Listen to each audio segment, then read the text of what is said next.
이렇게 해서 고민을 했거든요. 어떻게 할까? 왜 본인들의 마음 속에서 일어나는 그것들을 생활 속으로 끌어당기게 되는데, 이 끌어당기는 것들이 다 세상에 이미 가치가 물들어 있기 때문에, 선지식에 물들어 있기 때문에 뒤에가 안 들어간다는 거예요. 그 사람 문제 깨닫는지 아십니까? 당해야 깨닫는 거예요. 당해. 오늘 이거 잠깐만 하고 저는 올라가도록 하겠습니다. 계속 반복을 하는 이유는 머릿속에서 내 것으로 삼아 보라는 소리입니다. 다 같이 해봅시다. 이것만 머리처럼 하면 됩니다. 종교라는 게 뭐냐? 종교라는 게 바로 신이 있는데, 신과 요 인간의 관계를 뭐라 한다고요? 종교라 한다. 다시 한번 뭐가요? 신과, 그러면 인간과 인간의 관계는 종교된다 안 된다? 그런데 인간은 숭배합니다. 인간의 기대감을 걸고, 인간의 핵심감을 걸고. 그게 문제죠. 저 뒤에 계신 분들은 앞으로 오십시오. 불 다 뒤다 끕니다. 이 정도 다 끄니까 앞으로 오십시오. 그래서 종교에서는요, 그래서 뭐가 있어요? 신이 인간에게 계시를 해주는 거예요. 계시. 뭐 준다고요? 예, 계시를 해주는 거예요. 그 계시를 모아놓은 것이 뭐다고요? 이게 성경이라는 거죠. 그리고 종교에는 두 종교가 있다고 그랬어요. 고등 종교가 있고 하나는요, 하등 종교가 있습니다. 이 고등 종교라는 것은 이 계시한 것들이 뭐가 있다? 책자가 있다는 거예요. 여기는 뭡니까? 없다는 겁니다. 그래서 우리는 이 성경이 고등 종교니까 이 성경을 다른 말로 합니까? 언약이라고 그랬죠. 언약을 믿는 것을 믿음이 좋다 그랬잖아요. 그렇죠? 그럼 하등 종교는 이게 없으니까 돌, 나무, 뭐 바위, 큰 해, 뭐 별, 달들을 기도하는데, 이기 때 보니까 우리가 그래서 자기 중심적이다 했고, 두 번째가 기복적이라 했고요, 뭐 세 번째 샤머니즘이라 했고, 네 번째 이렇게 했는데, 여기서 우리가 헷갈리면 안 됩니다. 고등 종교가 먼저 생겼을까요? 하등 종교가 먼저 생겼을까요? 걔는 또 50%였다. 예? 고등 종교가 먼저 생겼다고요? 이게 바로 이제 생각을 안 한다는 거야. 아니, 글도 없는데 어떻게 이렇게 생기겠어요? 하등 종교가 먼저 생겨가지고, 그 다음에 거리가 죽은 거단 말이에요. 자, 우리 신앙생활 할 때에 고등 종교부터 시작할까요? 하등 종교부터 시작될까요? 이제 아시네. 하등 종교로 한다 처음에 누구든 전부 다. 그러면 고등 종교 배우는 사람 하등 종교 없어질까요? 안 그래요. 이게 이론만 배우면 저번 주까지 배우면 요런 배우면 끝나본단 말이에요. 그럼 이 멸시하는 거라. 아니에요. 고등 종교가 있어도 뭐요? 하등 종교 여전히 있는 거예요. 그런데 문제는, 그러면 기독교는 이거 싹 필요 없습니까? 아닙니다. 구약에 보십시오. 구약 안 봐서 몰라 이러면 안 되고, 구약을 보시면 이런 것들이 그대로 있다고요. 있는데 이제는 이 고등종 책이 있으니까 이 책에 그거를 확인해야 되고 점검해야 된단 말이에요. 아시겠죠? 그러면 고등 종교는 좋고 하든 나쁘다 이런 게 아니라, 고등 종교의 책이 성경책이 있으니까 이것을 점검할 수 있을 뭐가 되는 거요? 근거가 될 수 있는 거죠. 그래서 저 여러분들도 맨 처음에 신앙생활 하면 교회 와도 뭐 와도 요것보다는 이게 더 와닿아요. 인정해야 되주려는 거예요. 맞다 해줘야 되고. 이것도 체험도 하는 건데 그 체험들을 고등 종교의 성질을 가지고 뭡니까? 확인 작업해갖고 체계를 잡아주는 거단 말이에요. 이해하시겠죠? 근데 계속 여기에 머물러 있는 사람은 또 이쪽으로 좀 가야 믿음이 자라고 신앙이 자라고 체계 잡혀져 가겠죠? 그래서 여기서 신이 여기 1번에 종교 먼저 1번 우리 신론 2번 했고, 오늘 3번 신인간을 창조했단 말이에요. 창조. 기억나죠? 오늘 제일 인간의 핵심은 창조 타락입니다. 창조 타락. 그런데 우리 교회에서는 여기 뭐 배우느냐? 성수까지 집어넣는다. 성수. 대부분 창조로 끝나버려요. 진짜 설교 내용은 전부 성수 이야기인데, 그래서 2번하고 3번하고 사이에 이것을 회복시키려 누가 왔습니까? 예수님이 왔죠. 그를 기독론, 이게 4번 되는 거예요. 기독론, 예수를 통하여 예수 믿는 사람이 구원받죠. 그래서 구원론, 여기 5번. 구원 사람들이 모인 곳이 뭘 한다고? 그 공동체를 뭘 한다고요? 예, 교회론. 그래서 교회론의 기초는 공동체라는 단어를 모르면 그 사람이 구원받은지를 이것은 모르잖아요. 우리가 하늘나라 일 아니니까. 근데 이 생활을 보고 아는 게거든요. 요 구원은 하나님만 알 수 있는 거예요. 맞죠? 우리는 구원받은 사람이 행동을 보고 생활을 보고, 아, 이 구원받은 사람은 이 공동체를 하게 돼 있고, 안 받은 사람 보라고. 우리 출애굽 해가지고 홍해를 건너갈 때에 그 홍해 건너가지고 요단강까지 40년 광야 생활을 하면서 구원받은 성도와 구원 안 받은 성도 꼬라지 되고 나온대요. 불평하고 원망하고 그러고 난리를 치고 있잖아요. 이것도 마찬가지. 평안한데 아는 사람은, 가나안을 바라보는 사람은 기쁨과 감사로 그렇게 바라보고 살아가지만, 여기 잡족대로 마등해요. 돌아가자니 불평하자니 하자는 거.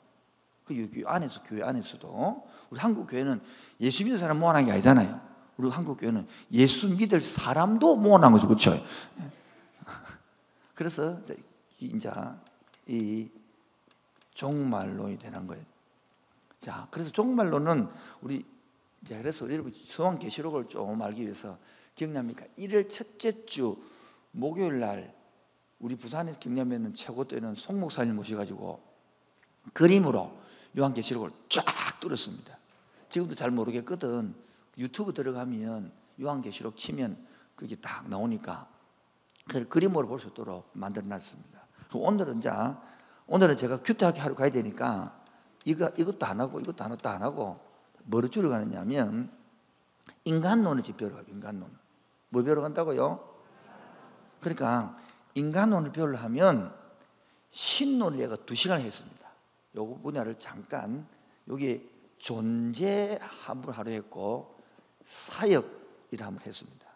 요 존재와 사역이 있어야 인간을 알 수 있겠죠. 만들었으니까. 저는 바빠서 넘어가도록 하고 오늘 최고의 강사 강동호 집사님을 박수로 모시도록 하겠습니다.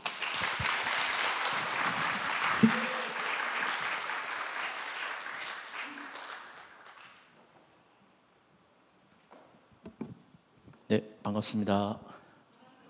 반갑습니다. 목사님께서 최고의 강사라고 이야기해 주셨는데 몸둘 바를 모르겠습니다. 네, 인간론 이제 한번 보도록 하겠습니다. 인간론을 보기 전에 우리가 신론을 이야기를 했었잖아요. 신론을 조금 이렇게 한번 짚고 넘어갈게요. 자, 신론에서 존재가 있었고 그 다음에 사역이 있었죠. 신론에 대한 존재가 이야기가 되어지는 이유는 우리가 알고 있는 하나님이 어떤 분인가에 대해서 알기 위해서 신론의 존재가 있는 거예요. 그러니까 하나님의 존재는 어떤 분이시다라는 것을 이야기하는 거죠. 그 안에는 속성도 있었고요. 그리고 그분이 어떤 분이시라는 것에 대해서 이야기를 하고 있습니다. 그리고 나서 사역이에요. 왜 사역이 존재 다음에 나오느냐면은 그런 분이, 그런 하나님이 우리에게 어떠한 일을 하시는지, 이게 어떻게 보면 우리 입장에서는 우리에게 어떠한 일을 하시는지에 대해서 이야기하는 것이고, 다르게 치자면은 하나님은 어떻게 우리에게 나타내시는지를 이야기를 하고 있는 거예요. 조금 개념이 잡히시겠습니까? 우리가 이제 좀 두리뭉실했던 것들을 그냥 개념을 이렇게 한 문장으로 좀 잡아보기 위해서 이야기를 하는 거거든요.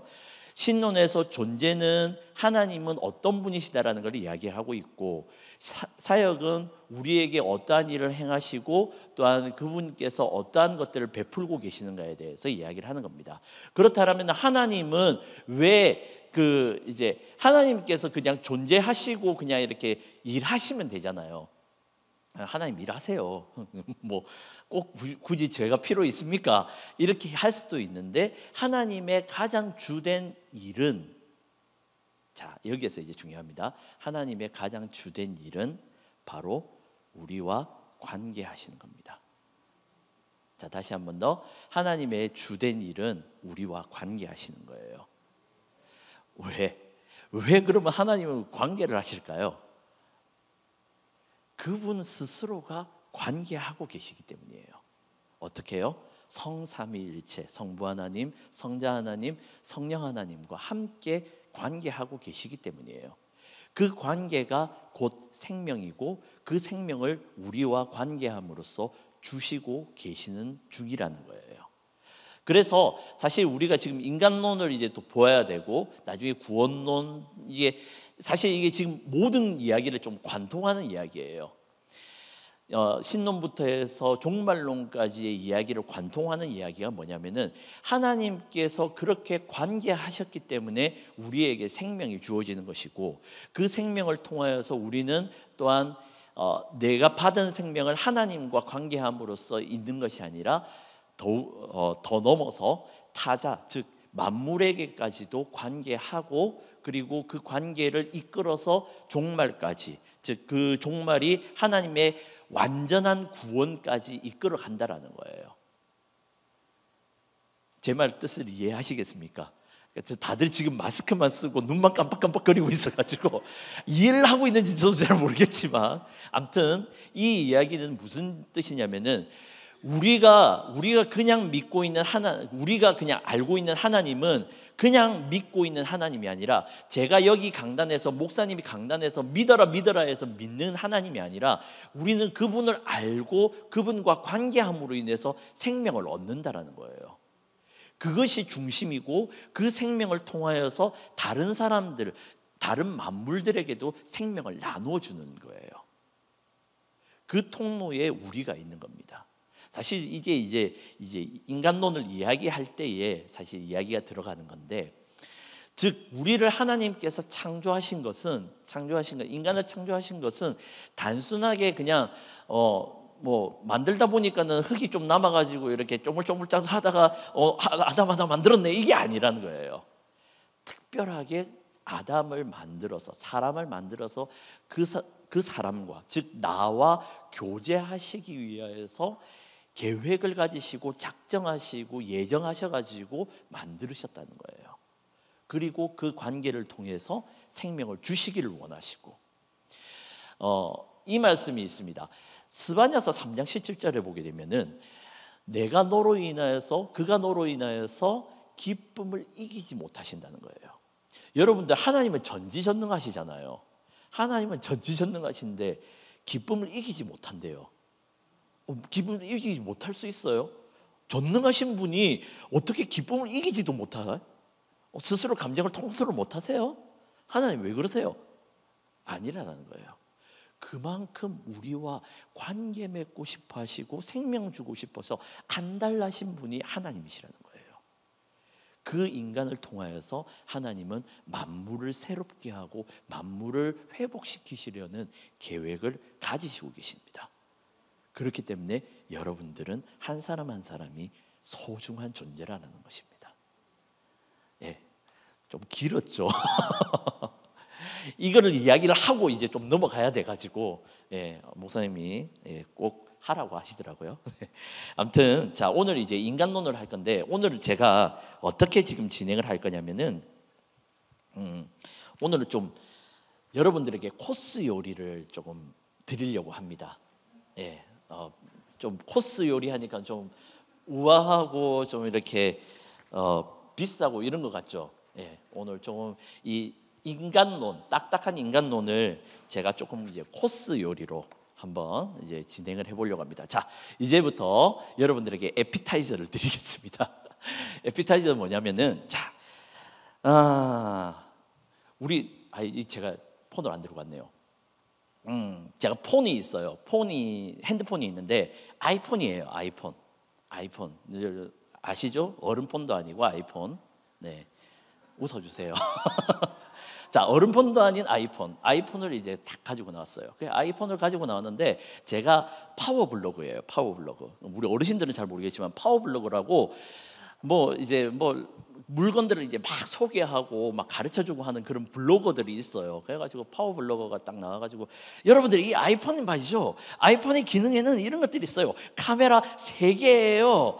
눈 3개 달려가지고 막 원근 조절 가능하고요. 막 A8 이 칩이 있어가지고 어떤 핸드폰보다 빠르게 적응을 해요. 그래가지고 이 핸드폰 너무 좋아요. 여러분 써보세요. 이런 기능이 있고요, 저런 기능이 있고요, 막 이런 기능이 막 있어요. 그랬는데 예전에 아이폰에 어떤 문제가 있었냐면은 배터리 문제가 있었어요. 배터리 문제가 있어가지고 이 배터리가 갑자기 폭발해. 충전을 하다가 펑 터지고 이렇게 해가지고 그랬는데 그런 문제가 있는 거예요. 그래가지고 막 파워블로거들이 이야기를 하면서 그런데 얘가 이게 좀 단점이 크게 하나 있는데 충전을 하다가 열받으면 터져요. 그러니까는 조심하세요. 아시겠죠? 라고 했어요. 자, 지금 파워블로거는 이 아이폰을 잘 설명하고 있죠. 예, 아이폰을 잘 설명하고 있고 아이폰의 문제점까지도 알고 있어요. 그런데 아이폰의 문제점을 고쳐냅니까? 안 냅니까? 못 고쳐내요. 그럼 누가 고쳐낼 수 있을까요? 그렇죠. 만든 사람. 예, 짭스 형. 예, 돌아가신 짭스 형이 알죠. 스티븐 짭스 형. 오늘 저 스타일도 이런 오늘 좀 스티븐 짭스처럼 해가지고 왔는데 그래서 잡스가 아니라 짭스. 자, 스티븐 잡스만이 이 문제점을 알아. 파워블로거들은 다 몰라. 100만 명의 파워블로거가 쫙 있어도 스티븐 잡스는 모든 걸 다 알아. 그거 뭐만 하면 돼. 이렇게 하면서 하는 거예요. 지금 제가 왜 이 에피타이저로 이 이야기를 하느냐면은 바로 인간론이 이거라는 거예요. 인간론과 함께 세상의 인간론을 대체할 수 있는 학문이 뭔지 아십니까? 그게 인문학이에요. 파워블로거들은 인문학이에요. 그리고 스티븐 잡스는 인간론이에요. 뭘 이야기하려고 하냐면은 인간이라는 하나의 존재를 가지고 파워블로그 같은 인문학들은 이런 설명을 쫙 해요. 얼마나 잘 설명해요. 그런데 인간의 가장 핵심 문제, 죄의 문제는 건들지를 못해요. 죄의 문제, 인간의 실패에 대한 문제들은 인문학이 건들지를 못해요. 이렇게는 할 수 있죠. 대처는 할 수 있죠. 대안은 제시할 수 있어요. 그런데 근본적인 해결을 못하는 거예요. 그런데 하나님은 아시죠. 인간을 만드셨으니까 그 근본적인 문제를 안다라는 거예요. 그래서 오늘 우리가 보는 인간론은 바로 하나님이 이야기하시는 나의 핸드메이드 인간의 구조, 인간의 섭리, 인간의 그 모든 문제점들과 해결점들까지도 이야기를 하고 있는 것이 바로 인간론이라는 거죠. 여러분들 우리 주변에 인문학이 많이 있습니다. 인문학을 많이 공부하고 있죠. 저도 또한 인문학을 공부하고 있고요. 인문학을 하고 있습니다. 그렇지만은 인문학의 한계점은 이거예요. 그 인간의 문제점을 제대로 파악하고 고쳐내지 못한다는 점이죠. 저 에피타이저가 좀 길긴 한데 이 이야기를 조금 할게요. 여러분들 생각해 보세요. 인문학의 역사는 그리 길지가 않습니다. 인문학의 역사는 제일 짧게 생각을 해보면은 중세 시대 때에 중세를 지나가면서 근대로 넘어갈 때에 근세 때에 패스트가 유럽에 쫙 퍼집니다. 패스트가 17세기 정도에 쫙 한번 퍼지고요. 그리고 그 17세기 패스트와 함께 또 한 가지 유럽을 쓸었던 문제점이 뭐였냐면은 30년 종교 전쟁이었어요. 여러분들 생각해 보세요. 예수를 믿고 하나님을 믿는다는 구교, 가톨릭과 신교가 기독교가 서로 30년 동안 치고받고 싸우는 거라. 그러면은 사람들이 보고 뭐라고 하겠어요? 뭐 저것들 여기서도 주여 저것들을 없애주시옵소서. 여기서도 주여 저것들을 없애주시옵소서 사단 마귀들입니다 이러면서 하고 있는데 저들끼리 싸우고 있어. 사람들이 보고 뭐라고 할까요? 이제 하나님 믿는 것들 맞나? 패스트가 쫙 창궐해가지고 유럽의 300만 인구가 싹 죽어버렸어. 하나님은 도대체 어디에 계십니까? 그러니까 사람들이 하나님 없네. 아마 그럼 우리의 인간의 문제점을 다시 한번 발견해 보자 하고 돌아간 게 인문학이었어요. 여러분들, 왜 우리가 인간론을 제가 이야기를 하기 전에 이 에피타이저를 좀 길게 이야기를 하냐면은 오늘날도 우리들은 이 문제점에 사로잡혀져 있습니다. 역사는 반복돼요. 뭐죠? 코로나가 한번 휩쓸고 갔죠. 그리고 지금 우크라이나와 러시아 전쟁 때문에 지금 강대국들도 손 못 대고 있는 상태예요.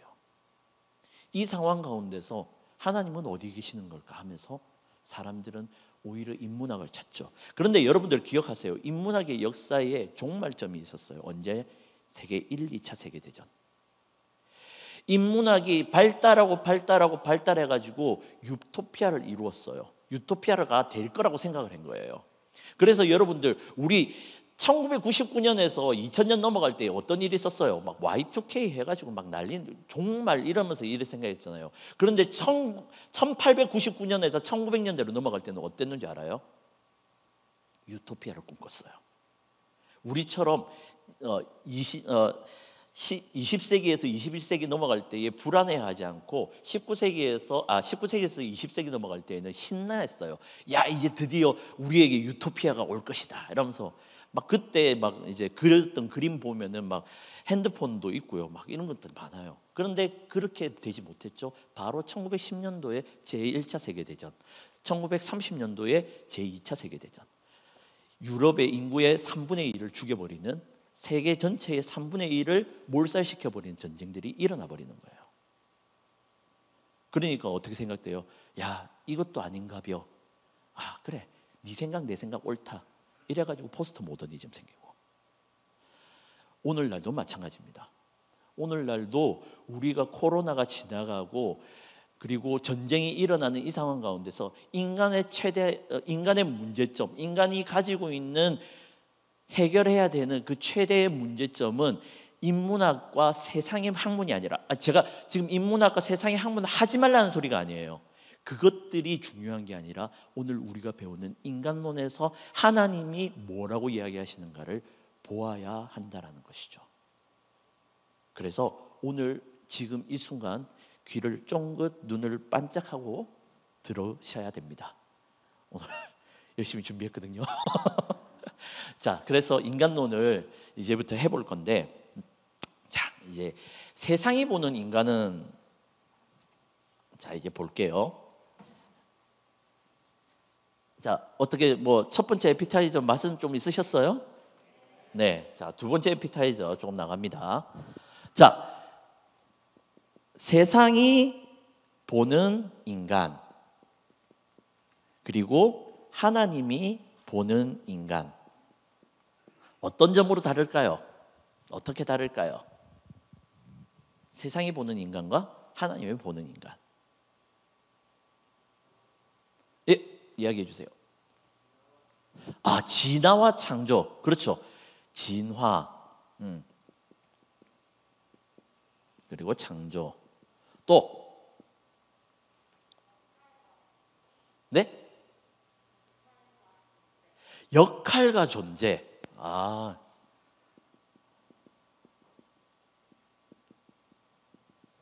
또 확실히 우리 함교분들은 배웠다는 게 딱 티가 나죠. 네. 이런 거 다른 교회 가면 이런 거 다 대답도 안 나와요. 이런 거 내가 말해야지. 더 없을까요? 지금 잘 이야기하셨어요. 지금 뭘 이야기를 하려고 하냐면은 지금 진화와 역할이고 창조와 존재를 이야기를 하고 있어요. 즉 뭐냐면은 세상이 보는 인간은 도구예요. 인간은 세상을 향하여서 세상이 가지고 있는 인간의 역할은 도구 아니면은 기능을 통해서 이야기를 해요. 하지만 하나님이 보는 인간은 아까 우리가 이야기했던 가장 중요한 것, 존재를 이야기를 하고 있다는 거죠. 기능이 중요한 게 아니라 기능이 중요한 게 아니라 존재로 중요해요. 여러분들 어렵게 생각할 필요 없어요. 돈 없으면은 돈 못 벌면 어떻게 돼요? 예. 방송이라서 이런 이야기 하면 안 되지만은 돈 못 벌면 어떻게 됩니까? 나가 죽어야죠. 아니 제가 예전에 한번 그림을 하나 본 적이 있는데 그 부부 관계에서 이제 남편의 봉급에 따라서 이제 남편의 대우가 달라진다고 하더라고요. 이제 한 200만 원도 채 못 번다. 이러면 이제 막 어이구 인간아 화상아 원수야 나가 죽어라 이러면서 막 이렇게 적혀져 있어. 거기에 보면은. 그런데 한 300만 원, 한 400만 원 번다. 그러면은 우린 친구야. 이제 동급이야. 이렇게 생각을 해. 이제 한 400만 원, 500만 원 이제 넘어간다. 이러면은 이제 아내들이 이제 상점 모시듯이 아이고 남편님 오셨습니까? 이렇게 해야 돼. 돈이 아니면은 돈을 잘 버는 기능으로서 본다라는 거죠. 나중에 우리가 이야기를 할 건데 이 진화론은 유물론 사상이에요. 유물론 사상이라서 기능을 못하면은 도태되게 되어 있어요. 진화는 그래요.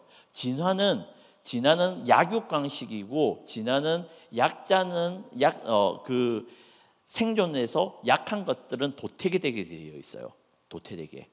그래서 인간도 마찬가지예요. 세상이 보는 진화론 관점에서 인간도 장애아들은 다 죽어야 돼요. 인간 구실 못하는 것들은 없어져야 돼요. 그게 진화론의 사상에서 보는 인간이에요. 진화론 사상을 가장 뼛속 깊이 가지고 있는 나라가 어디 있죠? 바로 북한입니다. 북한은 장애아가 태어나면은 바로 죽이게 되어 있습니다. 왜냐? 그 나라에 인간 구실 못하니까 바로 죽이게 되어 있어요. 그 한 실제 예로 이렇게 그 영화가 하나 있었는데 월드워 Z라는 영화가 있어요. 그 브래드 피트가 나오는 영화인데 거기에서 보게 되면은 그 전 세계가 좀비가 창궐한데 북한만 좀비가 없는 거야. 왜 없는 줄 아세요? 좀비가 들어오기도 전에 인민들의 이빨들을 다 뽑아버렸거든. 좀비가 생기지 않게끔. 그게 북한이에요. 진화론의 유물론의 정점을 찍고 있는 나라. 북한은 그렇게 사람을 취급한다라는 겁니다. 도구로서 기능으로서 보고 있다는 거예요. 북한 갈 필요 없어요. 우리가 그렇잖아요. 우리가. 심지어는 우리의 자녀들한테 어떻게 대하는지 한번 보세요. 자녀들한테. 공부 한 10등, 1등만 떨어져도 저게 공부를 잘하겠나, 떡잎이 노란데 싹수가 노랗다 이러면서 그 존재를 혹시 깎아내리고 있지 않죠? 예, 우리 함교는 안 그렇잖아요. 예, 함교는 안 그렇잖아요. 저는 알고 있어요. 나 다른 교회에 그렇다고. 즉 사람을 어떻게 보는지, 하나님의 눈으로 보는지 세상 눈으로 보는지 우리의 사상에서부터 점검을 해봐야 된다는 겁니다. 자, 이제부터 에피타이저 끝. 이제 메인 디시로 한번 넘어가 봅시다. 자, 오늘 이제 3부 하나님과 관계된 인간 이제 볼 겁니다. 하나님과 관계된 인간에서 제 11강이 어떻게 되어 있는지 우리 책 있죠? 책 한번 펼쳐볼까요? 네, 책 한번 파란색 표지 한번 보도록 하겠습니다. 자, 파란색 표지 한번 보게 되면 11강 원시 상태의 인간 같이 한번 해볼까요? 12강, 자 13강, 네 그렇습니다. 우리 옆에다가 하나 적어 놓을게요. 자 11강 원시 상태의 인간 옆에는 창조, 네, 그렇게 하고 그 다음에 12강 죄의 상태에 있는 인간에서는 타락, 그리고 13강 은혜의 계약 안에 있는 인간에서는 구속. 자, 우리 오늘 딴 거 우리 다 이야기를 할 거지만 요거 하나만 머릿속에 딱 기억하고 하면 됩니다. 자, 하나님이 보시는 인간은 창조, 그리고 타락, 구속의 관점으로 보셔야 됩니다. 자, 첫 번째 뭐라고요? 창조, 그리고 두 번째 타락, 그리고 세 번째 네, 그렇습니다. 하나님께서는 이 구속을 목적으로, 구속을 제일 최종점으로 두시고 달려가고 계시다는 거예요. 사실 창조하고 타락은 이제 우리 이미 지나온 거예요. 이미 지나왔고, 하나님은 구속을 바라보고 계시고, 구속을 따르게 이야기하자면은 이제 뭐 이렇게 구속이 아니라, 구속을 따르게 이야기하자면 회복이에요. 하나님 나라, 하나님의 원하시는 사람으로서의 회복, 그리고 하나님의 인간으로서의 구원, 이것들을 이야기를 하고 있는 거예요. 자, 오늘 그 9시 30분까지 이제 강의를 하고, 그리고 9시 30분까지 안 하고 9시 한 15분에서 20분 정도까지 강의를 하고, 그 다음은 제가 질문을 받도록 하겠습니다. 그래서 혹시 뭐 모르시는 것들, 궁금하신 것들, 그다음에 뭐 제가 이야기하는데 좀 재수 없다라고 생각되는 그 반박하고 싶은 것들 그런 것들 이야기를 하시면 돼요. 그 저희 아내가 지난번에 제가 그 짧게 강의했었잖아요. 저희 아내가 좀 당신은 강의를 하면 좀 재수 없게 강의한다 이러면서 이야기하더라고요. 오늘 겸손하게 하려고 마음을 많이 좀 내려놨습니다. 그래서 네, 같이 함께 기도하면서 보시기 바랍니다. 자, 원시 상태의 인간 한번 보겠습니다. 제 11강 원시 상태의 인간. 자, 원시 상태의 인간을 아까 제가 뭐라고 이야기했죠? 예, 창조. 하나님은 어떻게 창조하셨고 인간을 어떤 목적과 어떤 방향으로 창조하셨다라는 거 한번 보도록 하겠습니다. 자, 같이 말씀 한번 읽어보겠습니다. 마태복음 10장 28절입니다. 시작.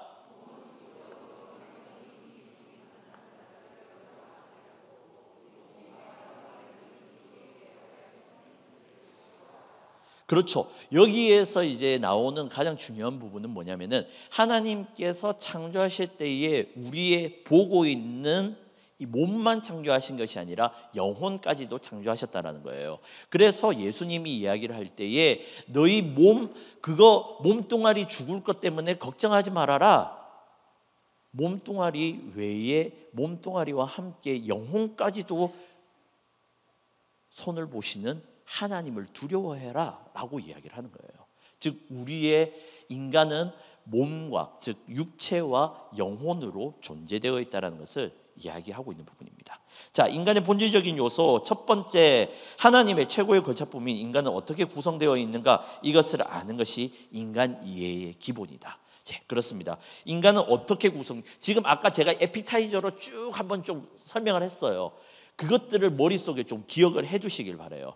아, 사람이라는 것은 진화와 역할, 기능으로 되어 있는 것이 아니라 우리는 존재로 되어 있고 창조되어 있고 몸과 영혼으로서 귀한 존재들이구나. 그리고 하나님의 만들어진 핸드메이드구나라는 것들을 이야기를 좀 머릿속에 기억을 놓고 가보시겠습니다. 자, 이번 유물론자들 공산주의 포함해서 인간은 물질로만 되어 있다고 한다. 아까 이야기 드렸죠. 유물론자들은 기능으로만 봐요. 기능으로만 인간을 보기 때문에 기능이 안 되면은 없애버리는 거죠. 그래서 세계 2차 세계대전 때 소련하고 독일하고 스탈린그라드에서 만나가지고 전투를 했어요. 여러분들 그 영화적 가운데 에너미 애트 게이트라는 영화가 있어요. 거기에서 보게 되면은 야, 얘들 이거 이렇게 싸우는구나 이렇게 볼 수 있는 게 뭐냐면은 이 사람을 도구로 사용을 하니까는 두 사람을 묶어요. 두 사람을 묶고 소총 하나 딱 쥐어들고 달려가는 거야. 독일 애들은 막 전차하고 기관총 들고 막 이러고 있는데 두 사람이서 맨몸으로 두 사람이서 소총 하나 들고 모신나강 소총 하나 딱 들고 돌격 앞으로 이래가지고 그걸 우라돌격이라고 하거든요. 우라 이러면서 막 달려가요. 그래놓고서 그 옆에 애가 총 빵 맞잖아. 그러면 총 안 가지고 있던 애가 그 옆에 있던 총 집어들고 또 돌격하는 거야. 그런 식으로 싸웠던 거예요. 그러니까 사람을 도구로서 생각하니까는 그런 식으로까지 전쟁에 쓰여지는 거예요. 총알바지는 거예요. 총알바지. 뭐 러시아 인구는 많잖아요. 인구는 많으니까는 인간 방패로 그냥 이렇게 써내는 거예요. 써내는 거. 이게 여러분들 보시는 유물론의 딱 모습이에요. 진화론의 모습이라는 거예요. 도구로 사용되는 것. 자, 인간은 영혼과 육체, 로 구성되어 있다는 이분설이 성경적이다. 예, 이거 나중에 이제 또 이야기를 하겠지만은 인간은 자, 제가 이를 보여드릴게요. 인간 이렇게 해가지고 몸이 있어요. 몸. 이걸 육체라고 하죠. 그리고 여기 안에 이제 영혼이 있다는 거예요.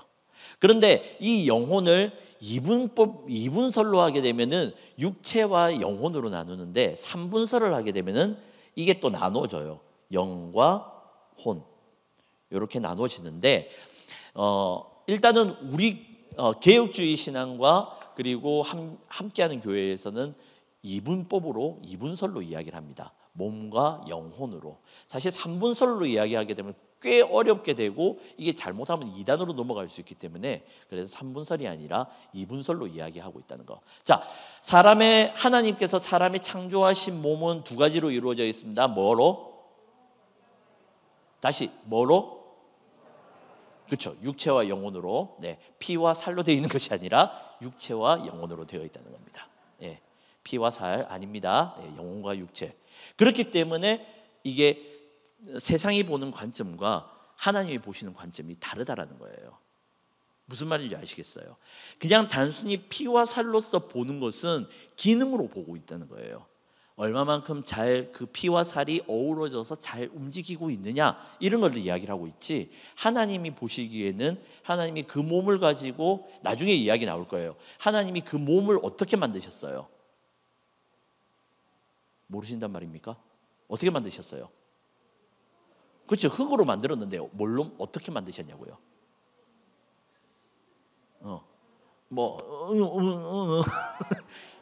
하나님의 형상과 모양으로 만들었죠. 그렇죠. 예. 집사님 괜찮아요. 틀릴 수 있어요. 뭐 틀렸다고 하나님이 벌 주시는 거 아니잖아요. 네. 자, 하나님께서는 이렇게 몸과 영혼으로 만드셨을 때에는 그 하나님의 형상과 모양을 그 안에 두셨다라는 거예요. 나중에 또 설명을 할게요. 자, 이제 한번 보게 되면은 이제 5번 보게 되면 79페이지 5번 보게 되면 결국 영과 혼은 같은 것으로, 영은 생명과 뭐 이렇게 되어 있습니다. 아무튼 이분설로 되어 있다라는 거 기억하시고 넘어가면 되겠습니다. 자, 그렇다면은 우리 몸은 알겠어. 몸은 알겠는데 영혼은 이게 참 보이지도 않고 어떻게 생겼는지도 모르겠는데, 자, 영혼에 대해서 이야기하는 걸 한번 볼게요. 인간 개인의 영혼의 기원. 자, 선제설이 있습니다. 선제설은 이게 뭐냐면은 이미 저기 하늘에서 우리의 영혼들이 만들어져 있다라는 거예요. 그래서 엄마 아빠가 결혼해가지고 아기를 낳을 때에 수정될 때에 영혼을 하나님이 쏙 집어넣으셨다라는 이야기를 하고 있는 게 선제설이라는 거예요. 그런데 이거는 성경적이지가 않습니다. 왜냐? 이 선제설을 가지고 이단인 몰몬교가 이걸 가지고 일부 다처제를 주장을 해요. 일부 다처제. 왜 주장할까요? 하늘에 영혼들이 아직 많이 남아 있어. 그렇기 때문에 우리가 빨리빨리 아이들을 낳아서 이 영혼들을 불러와야 돼. 그러니까는 일부 다처제가 허용되는 거예요. 네. 그러니까는 선제설은 아니라는 거죠. 자, 유전설은 간단합니다. 자, 유전설은 뭐냐면은 이제 영혼들이 부모로부터 시작해서 내가 유전되어 왔다라는 거예요. 이게 영혼 자체도, 몸도 유전이 되잖아요. 몸도 우리 유전이 돼가지고 저희 큰 아들을 보게 되면 저하고 똑같이 생겼어요. 지나가다가 쭉 보다가 강동구 작은 애가 지나간다. 강하준이구나. 쟤가 저 어디 많이 봤다. 강동구 집사 아들이구나. 이렇게 생각하시면 돼요. 그러니까 몸도 유전이 되어서 가듯이 영혼도 유전이 된다라고 생각을 하는 거예요. 그런데 80페이지에 보게 되면은 이 설은 부모를 영혼의 창조자로 만들게 되는 것이고 인간의 영혼이 여러 부분으로 나누어지는 것이 가능하다라는 이론이 된다. 즉 뭐냐면은 이게 이제 가능하게 되면은 인간은 둘째치고 예수님도 그렇다면은 요셉은 뭐 일단은 제껴두고 마리아에게서 유전되어 왔다 이렇게 돼 버리는 거예요. 그러면 어떻게 되죠? 마리아가 거룩해지고 성스럽게 되어지는 역할을 하게 돼요. 그래서 중세 시대 때 지금도 여러분들 보시게 되면은 여러분들 카톨릭에서 넘어오신 분들 있으실 거예요. 그런데 성모 마리아와 아기 예수님 이렇게 안고 있는 상을 한번 보세요. 상을 한번 보시면은 성모 마리아 얼굴과 아기 예수님 얼굴이 똑같이 생겼어요. 이게 그걸 의미하는 거예요. 중세 시대 때부터 성모 마리아와 예수님의 얼굴을 똑같이 그림으로 인해서 영혼이 그렇게 유전되어 왔다. 그렇기 때문에 성모 마리아는 성스럽다, 거룩한 존재다라고 이야기를 하기 위해서 말을 하는 거예요. 즉 인간 유전설은 매 아니라라는 거죠.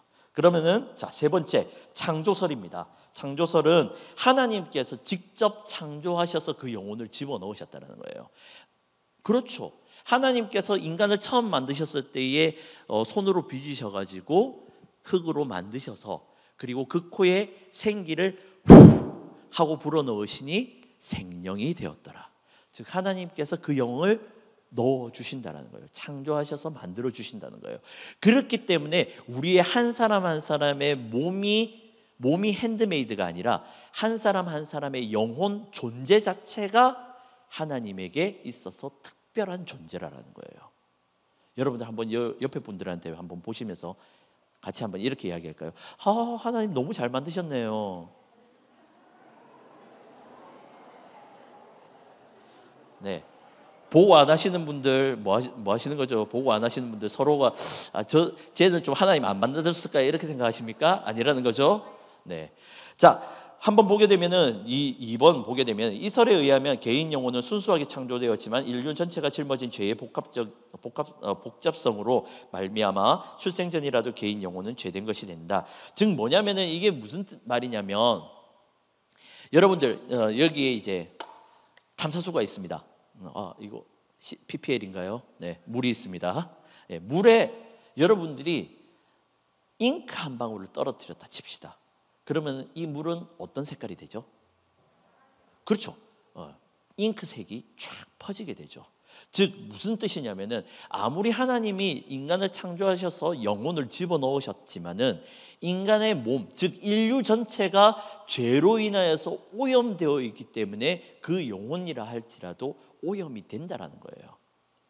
그래서 우리의 영혼이 태어나면서부터 원죄에 있어가지고 죄인으로서 태어나는 것이 바로 이 이유라는 것입니다. 우리 하나님께서는 인간을 죄인으로서 죄된 존재로서 만들고 싶은 생각이 추호도 없으세요. 추호도 없으신데 만들어 가지고 이 세상 자체가 이 세상의 존재 자체가 오염되어 있으니 들어가자마자 오염이 돼 버린다는 거예요. 여러분들 지난번에 전도 축제 때 영상 하나 보셨죠? 이제 그게 이제 그 국제 CCC에서 만든 그 더 플레이팅이라는 이제 전도 영화인데 거기에서도 보게 되면은 물을 떨어뜨려 가지고 오염시키는 장면들이 나와요. 즉 이 세상은 이미 오염되어 있고 우리는 그 오염되는 세상에 들어와서 오염이 되어 버린 거예요. 아무리 오염된 그 세상에 깨끗하게 하려고 정화를 시켜봐야 된다 안 된다? 예, 안 되죠. 완전하게 오염돼 버린 것은 되돌리기가 어렵다라는 거예요. 그렇기 때문에 이런 소용없는 짓, 오염돼 버린 거 깨끗하게도 되어지지 않는 이 소용없는 짓을 왜 할까요? 그게 바로 예수 그리스도라는 구원의 대안이 있다라는 거예요. 아무리 깨끗하게 해보려고 해봐야 되지도 않는 이 세상 가운데 어떻게 깨끗해질 수 있을까? 단 한 가지의 방법이 있으니 예수 그리스도다라고 하는 거죠. 그게 로마서 3장에 보게 되면은 하나님께서 영 다른 방법으로 이 땅에 구원을 주셨으니라고 되어 있는 거예요. 그게 바로 예수 그리스도, 우리의 확실한 방법, 새로운 방법, 또 다른 방법을 이야기하고 계시다라는 거죠. 육으로 아니고 의로도 아니고 율법으로도 아니고 오직 예수 그리스도만으로. 자, 그렇기 때문에 인간의 영혼과 육체는 서로 다른 기원을 가진다라는 아래 성경 구절이 이설을 지지하고 있다. 이러면서 쭉 있습니다. 그래서 4번에 보게 되면 이것은 예수님의 무죄성을 입증할 수 있고 육체와는 다른 영적 본질을 설명한다라고 되어 있죠.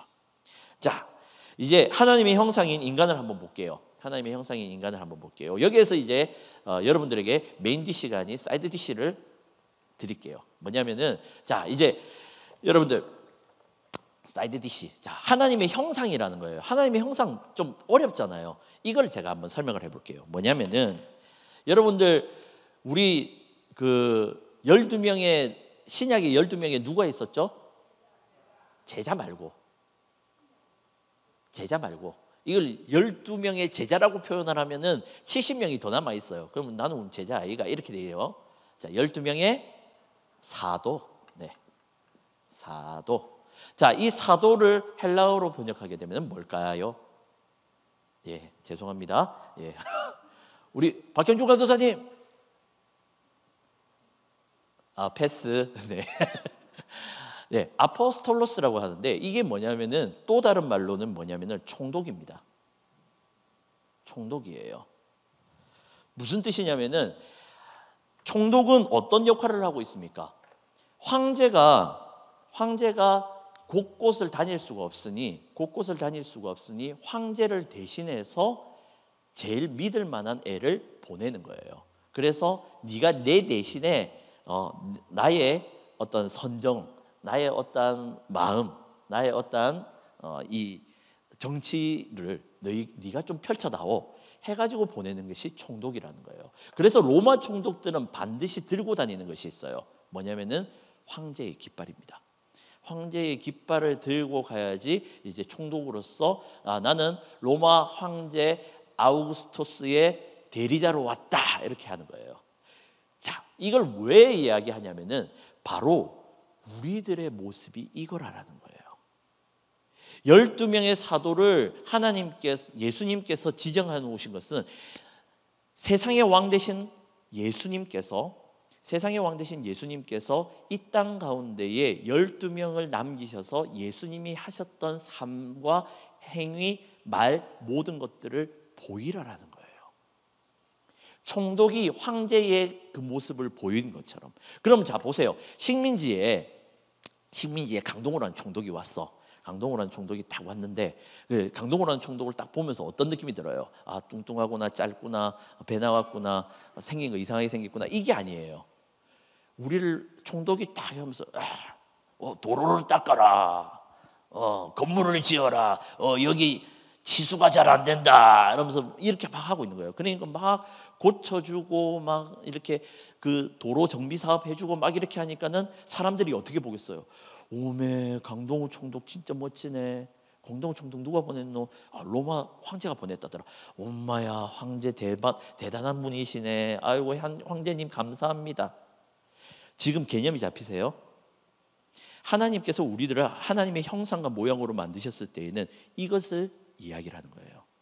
하나님의 형상과 모양된 우리가 이 땅 가운데서 하나님의 마음과 하나님의 말씀과 하나님의 행위를 하게 되면 우리를 통하여서 하나님을 보게 된다는 거예요. 우리를 통하여서 예수 그리스도를 보게 된다는 거예요. 그렇다면 우리들의 인간론의 개념이 확 달라집니다. 첫 번째 개념 달라지는 게 뭐죠? 나는 지금 무엇을 말하고 무엇을 어떻게 행동하고 살아왔는가? 말씀대로 말하고 살아왔습니까? 말씀대로 행동하고 살아왔습니까? 말씀대로 우리들은 삶을 살았습니까? 제일 첫 번째는 내 아내와 내 아이들에게 하나님 아버지의 모습을 보여주고 있나요? 만물들 다 제치켜 놓고서는 직장 가운데 내가 예수님의 제자의 모습을 보여주고 있나요? 우리는 인간론을 통해서 이것을 점검해 봐야 된다는 거죠. 내가 하나님의 형상인가? 나는 하나님의 모양으로 살고 있는가? 자, 돌아옵시다. 하나님의 형상, 인간은 하나님의 형상, 모양을 가지고 있습니다. 형상과 모양, 이거를 이렇게 따로 나누기도 하고 같은 말로 생각하기도 해요. 뭐냐면은 형상과 모양은 이제 편안하게 이야기를 하자면 형상과 모양은 하나님의 성품과 그리고 하나님의 사역을 이야기를 하는 거예요. 즉 하나님께서 이 땅 가운데서 행하신 일들이 있죠. 그것들을 내가 또한 대리자로서 행하는 거예요. 그래서 하나님께서 인간에게 비공유적 속성을 공유적 속성을 우리에게 주신 거예요. 사랑, 그리고 거룩, 진실, 그리고 뭐 자비 이런 것들을 공유적으로 주신 거예요. 그래서 그거를 통하여서 하나님 모습을 보일 수 있게끔, 그리고 그 사역들을 통하여서 전도, 예배, 어떤 구제들을 통하여서 하나님의 일들, 하나님께서 이 땅 가운데서 행하시고자 하시는 일들을 우리를 통하여서 보이고 계신다라는 거죠. 그렇기 때문에 하나님의 형상과 모양은 하나님을 나타내기 위해서 그렇게 만드셨다는 거예요. 그런데 여기에서 더 중요한 것은 우리들을 그런 도구로서 그러면은 하나님의 형상과 모양으로서 만드셨을까요? 아니라라는 거예요. 더 중요한 것은 하나님의 형상과 모양으로 우리들 만드신 더 중요한 이유가 있어요. 그게 뭘까요?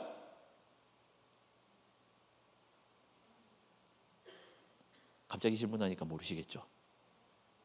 뭐냐면은 그게 바로 너는 내 아들이라는 거예요. 여러분들 생각해 보세요. 여러분들의 아이들도 여러분들을 닮았습니까? 옆집 아저씨를 닮았습니까? 여러분들을 닮았잖아요. 닮았다라는 것은, 그 닮은 형상이라는 것은 너는 내 아들이다, 너는 나하고 관계되어 있다, 너는 나하고 이어져 있다라는 걸 이야기하는 거예요. 즉 하나님께서 형상과 모양으로 만드실 때에는 단순하게 사역하고자, 일하고자, 나타내 보이고자 해서 만드신 것이 아니라 너는 나하고 그렇게 관계되어 있는 사람이야, 너는 내가 너무나도 특별히 생각하고 귀하게 생각하는 아들이야 라고 이야기하시기 위해서 그렇게 만드셨다는 거예요. 그래서 82페이지, 성경은 인간은 하나님의 인격적인 모습인 형상, 즉 하나님과 교통하며 하나님께 영광 돌릴 수 있는 존재로 창조되었다고 말하고 있다라고 되어 있습니다. 즉 하나님하고, 아까 제가 이야기했지만 하나님하고 관계되어 있는 설정으로, 하나님하고 친밀한 그 관계에 있기 때문에 하나님의 형상으로 만들었다는 거예요. 그렇다면은 자 보세요. 자, 첫 번째 창조에서 하나님께서 하나님의 형상으로 만드셨어요. 하나님의 형상으로 만들었는데 하나님께서는 하나님과 관계하기 위해서만 만드셨나요? 자, 말이 중요합니다. 하나님만 관계하고자 만드셨어요? 아니에요. 하나님은 하나님과 관계도 되고 그리고 만물과도 관계하기 위해서 하나님의 형상으로 만드셨어요. 아까도 이야기했잖아요.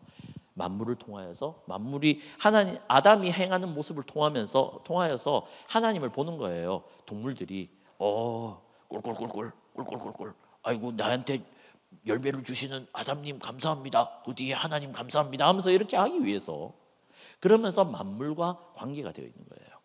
그 다음에 종말적으로 우리들을 또한 관계하고 있습니다. 뭐냐? 하나님을 믿기 위해서 신뢰 관계에 있어 가지고 우리들을 창조하셨다는 거예요. 그러면은 자 보세요. 자, 하나님께서 창조하셨을 때에는 하나님과의 관계, 그리고 만물과의 관계, 그 하나님과의 관계 가운데서 신뢰, 즉 믿음을 형성하기 위해서 창조하셨다라면은 타락은 이 모든 것들이 다 깨어집니다. 하나님하고의 관계도 깨어지고 만물하고의 관계도 깨어지고, 그러니까는 하나님을 믿을 수가 없는 거죠. 신뢰도 못합니다. 즉 이제는 이 타락은 그렇다라는 것이고, 그러면은 마지막으로 회복은 뭘까요? 바로 하나님하고의 관계에서 회복, 만물과의 관계에서 회복, 그리고 하나님의 그 종말을 신뢰하면서의 소망을 이루는 것으로 회복되는 것이죠. 요게 이제 조금 우리가 이제 이야기하는 개혁주의 신학에서는 조금 다른, 지금 이제 현대 신학에서 이야기하는 이야기입니다. 즉 우리들은 창조라고 하면은 하나님이 나를 만드셨다라는 것만 생각을 해요. 아니에요.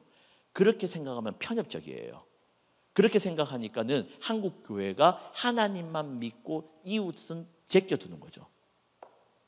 하나님은 만물과의 관계에서 회복시키시고 만물과의 관계도 만드시기 위해서 우리를 창조하셨어요.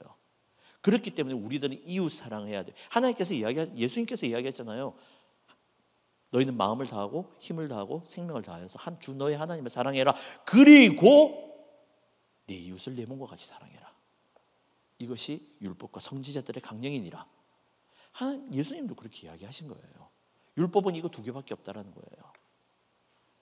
만물, 하나님, 그리고 또한 구속을 이루는 모든 세상 가운데서의 소망까지도 회복을 이루시고 싶으신 것이 바로 이제 앞으로 이제 이야기할 창조 타락 구속을 이야기를 하는 거예요.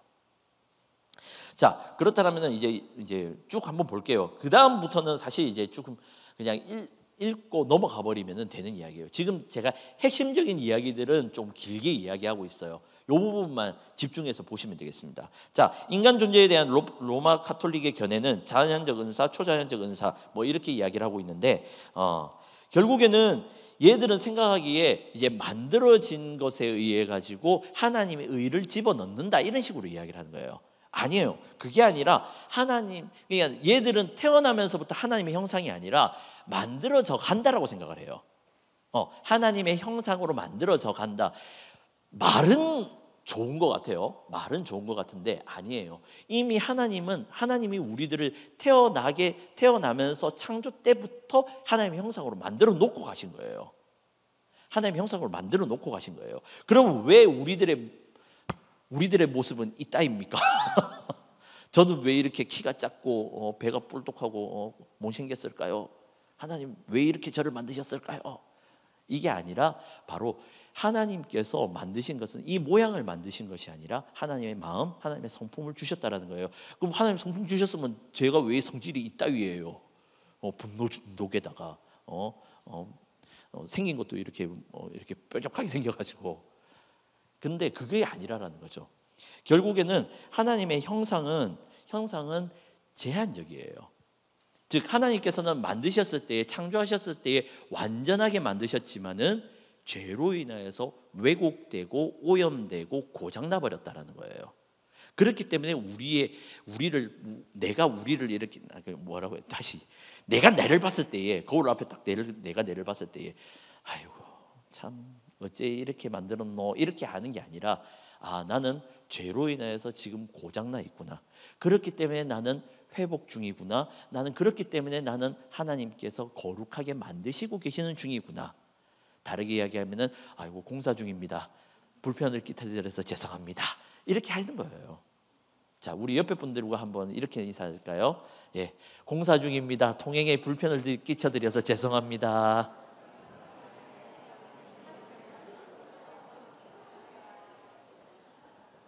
자, 이제 쭉 한번 봅시다.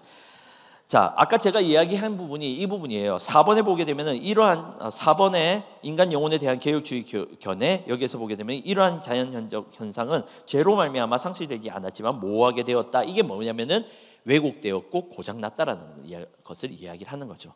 그래서 보편적이고 일반적인 도덕은 우리한테 존재를 해요. 하지만은 오염되어 있는 자체로 존재한다는 거죠. 그래서 서로의 도덕적 견해가 좀 달라요. 예를 들어 가지고 옛날에는 가능했는데 지금은 안 되는 거. 일부 다처제가 첩 하나 드리는 거 뭐 대수라고 하면서 하잖아요. 근데 지금은 돼요, 안 돼요? 안 되죠. 당연히 뭐 아내한테 그냥 막 바로 머리털 뜯기는 거지. 그런데 우리는 옛날에는 그 도덕적 개념이 모호했다고. 즉 우리의 가지고 있는 도덕적 보편적 의는 항상 시대를 따라서 진리가 아니라는 것을 보여주는 거예요. 그렇기 때문에 우리는 세상의 선을 따라가야 되기도 하지만은 세상의 선이 전부가 아니라는 것을 봐야 됩니다. 잠언에 보게 되면은 무슨 말씀이 있냐면은 세상이 보기에는 옳은 거지만은 필경 하나님이 보기에는 사망으로 가고 있다라는 말씀이 있어요. 제가 지금 그 말씀을 제대로 외우지 못하고 있는데 그 말씀이 있어요. 즉 세상이 보기에는 선이라고 이야기를 하는 것들이 하나님 보시기에는 불법이라고 이야기하는 것들이 있다라는 거예요. 그렇기 때문에 우리들은 그것에 대한 분별이 필요하고 지혜가 필요한 겁니다. 오늘 말씀에도 있었잖아요. 묵상 말씀에도 지혜는 뭐냐면은 분별이에요. 분별. 세상을 보는 분별, 도덕을 보는 분별. 이것들이 이야기를 하는 거예요. 제가 지금 너무 이야기를 길게 하고 있죠. 좀 빨리 가볼게요.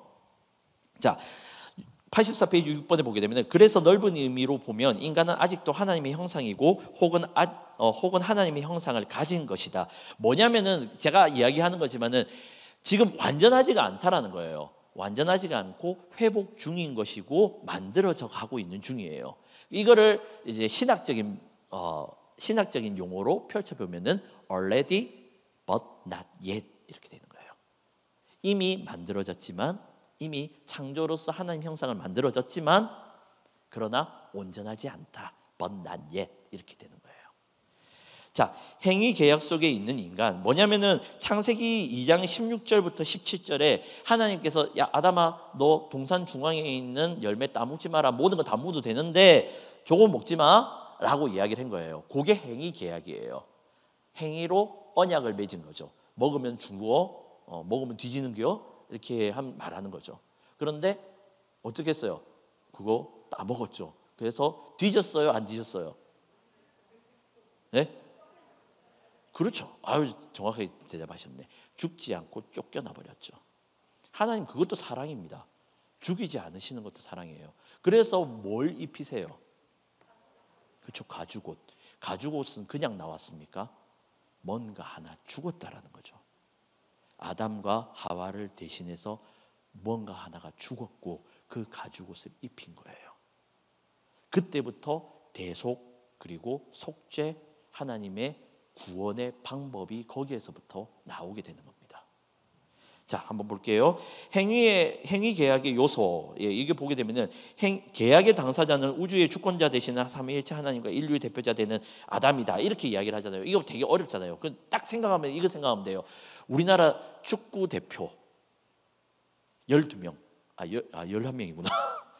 11명 나가잖아요. 그래서 한일전 하면 어떻습니까? 죽어야 되죠.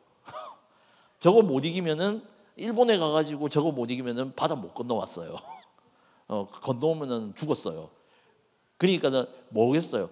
내가 뛰는 것도 아니야. 내가 사실 골 넣은 것도 아니야. 내가 손흥민처럼 잘 차는 것도 아닌데 저걸 보면서 흥분하고 있어. 야, 노골 내면 삐 하면서 온갖 욕들이 다 나오면서 저게 개발이 세발이 되면서 그걸 왜 해요? 내가 찬 것도 아닌데 내가 한 것도 아닌데 네가 나가서 차봐라. 되나? 그런데 왜요? 대표니까. 우리나라를 대표하고 있잖아요. 우리나라의 얼굴이라는 거예요. 그러니까는 지면은 그 다음 날 이제 전부 다 이렇게 아저씨들 다 모여가지고 담배 뻐끔뻐끔 피면서 아씨 어제 좋다더라 이러면서 일하고 있는 거예요. 저희 회사에도 보게 되면은 아저씨들이 많아요. 할배들이. 그럼 할배들이 그 다음 날 그 축구 보고 그 다음 날 오면은 아씨 좋다더라 이러면서 막 서로 이렇게 축구 이야기하면서 이래요. 자, 즉 그렇기 때문에 아담이 대표가 되는 것은 인류의 대표가 되는 거예요. 왜 그렇게 이야기를 하는 거죠? 죄는 아담이 지었는데 왜 내가 벌을 받아야 돼요? 이렇게 하는데 아니라는 거죠. 네가 한일전을 생각하면은 알 수 있어. 한일전 지면 어때? 열 받아요. 그래, 그게 네가 죄인이라는 증거야. 이렇게 하면 돼요. 자, 볼게요. 자, 이제 그 계약 쭉 한번 볼게요. 계약의 내용은 순수한 순종에 대한 시험이었어요. 네가 지켜라. 안 지키면 죽는다. 그래서 계약의 형벌이 있죠. 죽음이라는 것으로 나타나요. 그런데 이게 나중에 이제 종말론에서 한번 이야기를 하겠지만 죽음이라는 것은 단순히 우리의 육이 죽는 게 죽음이 아니에요. 하나님하고의 관계가 끊어지는 게 죽음이에요. 그거를 중심적으로 보셔야 됩니다. 자, 행위 계약의 유효성 한번 볼게요. 행위 계약은 완전한 순종을 요구하고 그것을 어기면 죽음이 있다는 것인데 이것은 그리스도의 의를 받아들이지 않는 자들에게 계속 존속한다. 즉 예수님을 믿지 않으면은 이 계약은 계속해서 죽음이라는 것이 따르고 있다라는 거예요. 그러면 이제 생각해 볼 수 있죠. 우리는 그러면은 죽습니까? 안 죽습니까? 그렇죠. 나중에 죽죠. 예, 나중에 죽잖아요. 돌아가시잖아요. 그러면 왜 우리는 구원받은 거 아니에요? 아니죠. 육체의 죽음은 이미 정해져 있는 거예요. 사람이 죽는 것은 정해져 있는 거예요. 그런데 아까 제가 뭐라고 이야기했죠? 우리가 생각하는 죽음은 육의 죽음이 아니에요. 하나님하고의 관계가 끊어져 있느냐 안 끊어져 있는 거예요. 그걸로 인해서 우리가 생명이 있다, 죽었다라는 것을 이야기를 하는 거예요. 그렇기 때문에 우리는 지금 이 순간 죽었습니까? 살아 있습니까? 그렇죠. 살아 있습니다. 심지어는 우리가 죽었다 하더라도, 우리 몸이 죽었다 하더라도 그것은 살아 있는 거예요. 그래서 스데반에게 표현하기를 잔다라고 이야기를 하는 거죠. 마지막 때에 하나님께서 부활시키시고 그 하나님의 나라에 들어올리시기 때문에 하나님과의 영원한 그 관계 가운데 들어가게 하기 위해서 우리들의 영혼은 계속해서 하나님과 생명을 통해서 연장되고 있다는 거예요.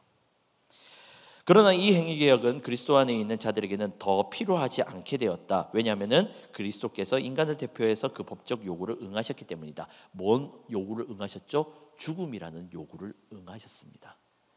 예수님이 모든 인류의 죄의 싹슨 사망이라는 것을 이루시기 위해서 십자가에서 죽으신 거예요.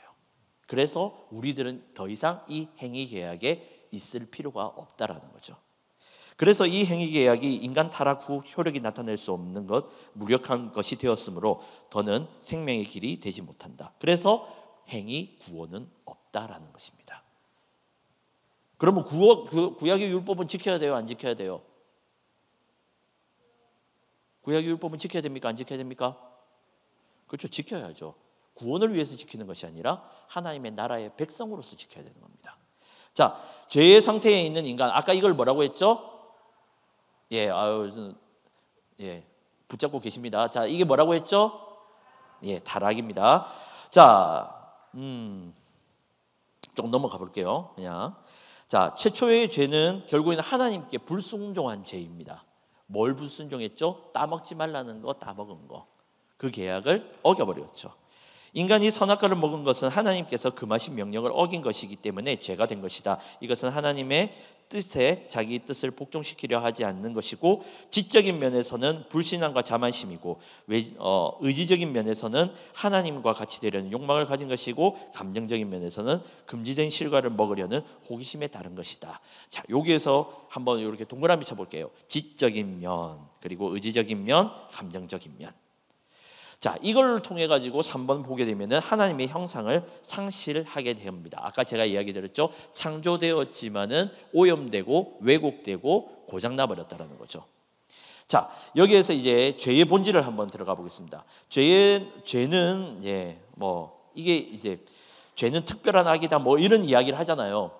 결국에는 이게 쉽게 이야기를 할게요. 죄라는 것은 우리가 생각하는 악한 것과 죄는 서로 종속적입니다. 이게 무슨 뜻이냐면은 악이 있기 때문에 죄가 있는 것이고, 죄가 있기 때문에 필연적으로 악이 존재하는 거예요. 그렇기 때문에 우리가 죄를 짓지 않았다라면은, 아담이 죄를 짓지 않았다면은 필연적으로 악이라는 것은 존재하지가 않았다라는 거죠. 그렇기 때문에 죄가 있음으로 인해서 결국에는 악이 존재한다라는 거예요. 그래서 두 번째, 죄는 절대적 성질을 가진다. 죄는 중립지대가 없는 절대적 성질이 있다. 그래서 이 죄로 모든 인간은 정죄하에 놓이게 된다. 이게 이제 중요한 게, 죄는 이 말을 중요하게 여겨져야 되는 게 뭐냐면은 여러분들이 죄를 짓고 사시잖아요. 안 짓고 사는 사람 없죠. 그런데 중요한 거는 내가 조금만 요만큼 죄 지었는데 하나님한테 뭐 되겠나 이러면서 이래 생각했던 죄들도 다 죄라는 거예요. 무슨 이야기를 하고 싶으냐면은 큰 죄 작은 죄가 없어요. 가톨릭에서는 큰 죄 작은 죄를 따져요. 왜? 면죄부 팔아야 되니까. 큰 죄 작은 죄를 따져요. 아니, 기독교에서는 하나님이 이야기하시는 죄에는 큰 죄 작은 죄가 없습니다. 내가 조그만한 죄, 예수님이 그렇게 이야기하잖아요. 내가 율법을 폐하러 왔느냐? 아니요, 강화시키려 왔다. 너희 마음에 음욕을 품은 자마다 간음한 자이니. 간음을 해가지고 들키면은 간음죄라. 안 들켰을 뿐이야. 그러면 죄 안 되잖아. 그런데 예수님은 네 마음에서 음욕 품으면 다 죄야. 즉 죄의 경중을 안 따지고 이미 작은 거에서부터 내가 죄됐다면 너는 죄인이라는 거예요. 그래서 우리는 양심적으로 살 수가 없어요. 양심적으로 아이 조금 이거 뭐 그냥 넘어가잖아. 다들 하는 거잖아. 거짓말 한 번씩 하잖아. 아니요. 하나님 앞에서는 그거 하나도 용납될 수가 없다라는 거예요. 그렇기 때문에 세상 모든 사람들이 의로울 수 없고 선할 수 없고 다 죄인이라는 겁니다. 양심으로 살았다? 아니요. 그 양심 안에 한번 파고 들어가 보세요. 자기가 자그마한 죄라도 안 지었는지. 심지어는 우리 그런 말 하잖아요. 털어서 먼지 나오는 사람 없다고. 털어서 팡팡팡팡 털어가지고 먼지 안 나오는 사람 없다라는 거예요. 죄는 하나님의 뜻에 어긋날 때 죄가 되는 겁니다. 자, 죄에 대해서 본질적으로 찾아가 볼게요. 죄는 다른 것이 아니라 하나님을 벗어나면 죄입니다. 하나님을 벗어나면. 그래서 89페이지 볼게요. 89페이지. 죄는 죄책과 오염을 내포한다. 이렇게 되어 있습니다. 뭐냐면은 결국에는 죄에 대한 책임이 있고 그거에 대해서 언제나 항상 오염되어 있기 때문에 나 또한도 이 세상을 살아가다 보면은 언제든지 죄에 대해서 오염될 수 있다라는 거예요. 그러면은 저 무인도에 살게요. 무인도에 살면은 뭐 죄 안 짓잖아요. 아니요. 이미 여러분들 죄라는 이 세상 가운데 태어나신 거예요. 그래서 아무리 무인도에 살고 내 혼자서 독야청청하면서 누린다 하더라도 결국엔 죄인이라는 거예요. 하나님하고 관계가 끊어져 있다. 그래서 이 부분이 중요합니다. 죄는 인간 마음에 자리 잡고 있다. 첫 번째, 죄는 인간 마음의 그 좌소, 자리, 장소를 가지고 있다. 이게 뭐냐면은 다르게 이야기하자면은 이 부분이 바로 하나님이 계셔야 되는 자리라는 겁니다. 하나님이 계셔야 되는 이 자리에 내가 다른 것으로 채워놓고 있고 다른 것으로 뭔가를 하려고 채우려고 만족시키려고 하다 보니까 죄라는 거예요. 하나님이 계셔야 되는 그 자리에 하나님을 모셔서 하나님과 관계를 맺어야지 의로울 수 있다는 겁니다. 즉 우리들은 우리의 삶 가운데서 하나님의 자리, 즉 하나님이 필요한 그 자리에 하나님을 두지 않고 내가 생각하는 것들, 돈, 명예, 건강, 친구 이런 것들을 집어넣고 있다라면 이미 그거는 죄이고 죄인이고 하나님을 믿지 않고 있다는 거예요. 근본적으로 우리들은 신앙을 한번 생각을 해봐야 됩니다. 죄는 외부적인 행위만은 아니다. 두 번째에 있는 죄는 악한 사상, 악한 감정, 악한 마음의 의도까지 내포한다. 지금 제가 이게 뚝뚝뚝뚝 넘어가고 있잖아요. 그 뚝뚝뚝뚝 넘어가고 있는 그 부분을 이제 줄을 쳐놓으세요. 그 중요한 부분이라서 제가 이제 다 설명을 못하고 이렇게 쭉 넘어가는 부분이니까 이제 읽으신 분들은 금방 찾으셔가지고 넘어가실 거예요. 자, 인류의 생활과 죄 이제 보게 되면은 결국에는 이제 인류의 아담의 죄와 후손의 죄 이게 뭐냐면은 죄가 어떻게 우리한테 왔느냐. 아까도 이야기했잖아요. 죄는 아담이 지었는데 왜 내가 죽어야 되고 죄책을 느껴야 되고 오염에 당해야 돼요? 나는 그러기 싫은데 아니라라는 거죠. 대표설 아까 이야기했죠. 아담이 인류를 대표해서 세상을 대표해가지고 죄를 지었기 때문에 우리 또한도 다 죄 짓는 거예요. 옛날에 그 삼국지 보게 되면은 이제 보게 되면 이제 장수끼리 이제 싸워요. 이렇게 여포하고 관우가 이제 나가가지고 한판 떠요. 이걸 이제 젊은 사람들이 이제 이 표현을 하면 맞짱 뜬다고 하고 이제 어린애들 표현을 다이다이 뜬다라고 하죠. 그래 해가지고 지면은 다 종되는 거야. 거기에서도 나오잖아요. 사무엘상에서도 누가 나와요? 다윗과 골리앗. 다이다이 뜨잖아요. 예, 맞짱 떠가지고 골리앗 내 다윗 한번 못할까? 이래가지고 해가지고 지면은 너희 다 우리 종 이렇게 되는 거예요. 결국에는 우리 아담이 졌기 때문에 아담이 죄를 지었기 때문에 다 죄인이라는 거예요. 원죄와 본죄. 자, 이걸 이제 아셔야 되는데 원죄는 그 아담으로부터 시작되어 가지고 흘러내려오는 죄를 이야기를 하고 있고, 본죄는 다르게 이야기하자면 자범죄예요.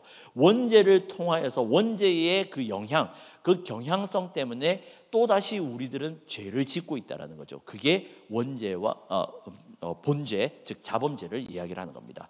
자, 원죄에서 중요한 것은 하나, 둘, 셋, 넷, 다섯 번째에 있는 그래서 인간은 본질상 전적으로 타락하였다, 이 부분입니다. 즉 원죄는 모든 사람들이 다 가지고 있다는 거예요. 저는 원죄 안 태어났거든요, 이렇게 말할 사람이 아무도 없다라는 거예요. 다만 인류의 역사상 원죄를 가지고 태어나지 않으신 분이 한 분 있으세요. 누굴까요? 그렇죠, 예수님이죠. 예수 그리스도만이 원죄를 가지고 태어나지 않으셨어요. 즉 그렇기 때문에 근본적으로 하나님 앞에서 불완전한 것이고, 이거를 이야기해서 전적 무능, 전적 타락, 전적 부패라고 이야기를 하는 겁니다. 그런데 밑에 이제 보게 되면 뭐 펠라기우스나 알미니안이나 얘들은 내 의지로 의로울 수 있다라고 주장하는 애들이래요. 절대 안 되죠. 아까 제가 이야기했잖아요. 아무리 양심적으로 살아봐야 털어서 먼지 안 나오는 인간은 없다고. 자, 원죄는 하나이지만은 92페이지, 원죄는 하나이지만 본죄는 여럿. 이게 뭐냐면은 원죄로부터 출발되어 있는 자범죄들이 여러 가지가 있다라는 거예요. 그렇기 때문에 우리는 죄 아래 있는 겁니다. 죄에서 벗어날 수가 없어요. 그게 타락한 인간의 모습이에요. 그런데 밑에 보게 되면 이런 말이 있어요. 용서받을 수 없는 성령 회방죄가 있는데, 이런 게 이제 있는데 뭐냐면 이걸 다르게 표현하자면은 이 말이에요. 고범죄예요. 고범죄라는 것은 뭐냐면은 고의로 지었고 계획으로 지었고 계속해서 짓는 죄를 고범죄라고 해요. 뭐냐면 성령 회방죄라는 것은 다른 게 아니라 내 안에서 지금 성령이 역사하고 계셔가지고, 야, 니 그러면 안 돼, 동호야 그러면 안 돼, 동호야 야동 보면 안 돼, 동호야 거짓말하면 안 돼, 동호야 화난다고 때리면 안 돼 라고 하는데, 나는 난 볼 건데 때릴 건데 나 화낼 건데 이러면서 하나님의 말씀과는 전혀 다르게 행하는 것, 성령의 음성과는 전혀 다르게 행하는 것을 바로 성령 회방죄 그리고 고범죄라는 거예요. 계획적으로 내가 하나님이 분명히 이렇게 하지 말아라고 계속적으로 이야기하고 있는데도 나는 안 들을 건데, 난 신경은 쓰는데 이러면서 어쩌려고 이러면서 하고 있는 것들. 여러분들 한번 생각해 보세요. 여러분들이 그렇게 계획적으로 하지는 않아도 여러분들의 삶 가운데서 이거는 고쳐야 되는데 안 고치고 나아가고 있는 것들, 남을 미워하거나 내 가족을 정죄하거나 내 가족에게 있어서 폭언과 욕, 이거 다 내한테 속하는 건데, 네. 여러분들 아니에요. 저한테 이야기하는 거예요. 네. 그런 죄악들 하나님이 이야기하셨는데 계속해서 하는 것들, 우리들 돌이키고 생각해보고 돌이켜야 되는 부분입니다. 그거를 성령 해방죄, 고범죄라고 이야기를 하는 거예요. 죄의 보편성, 이거는 결국에는 이야기를 하는 거죠. 나면서부터 죄인이기 때문에 환경적인 요인이 아니에요.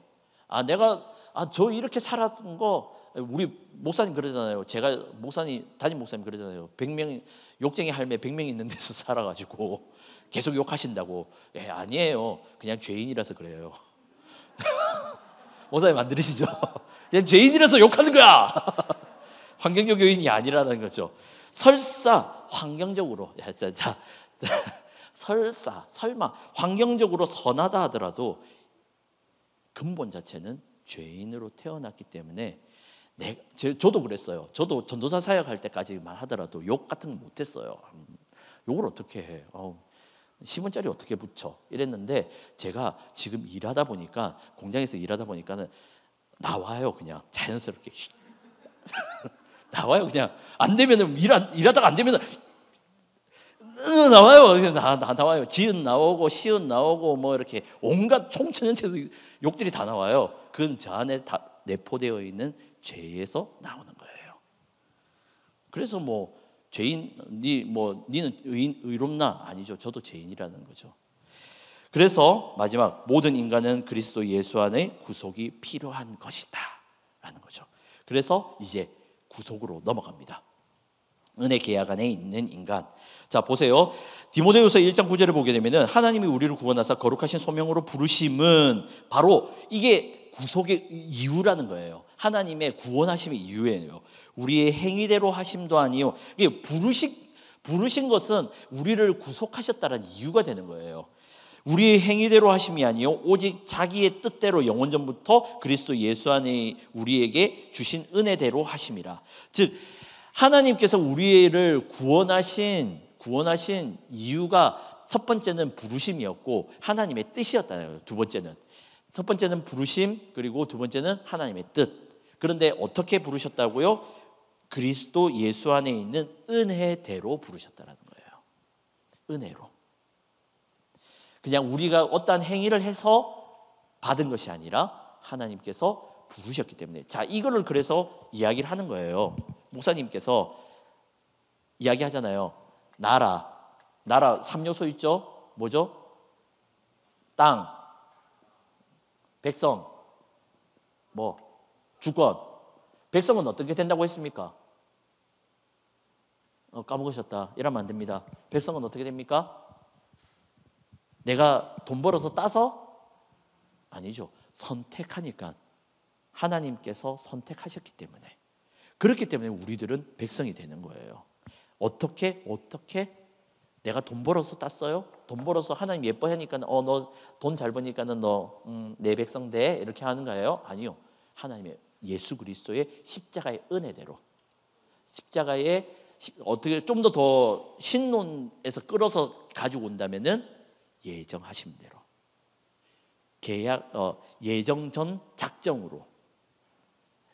다르게 표현하면 이거예요. 하나님이 인간 세상 만들려고 하는데 뻔히 죄가 지을 것이 다 보여. 하나님 다 아셔.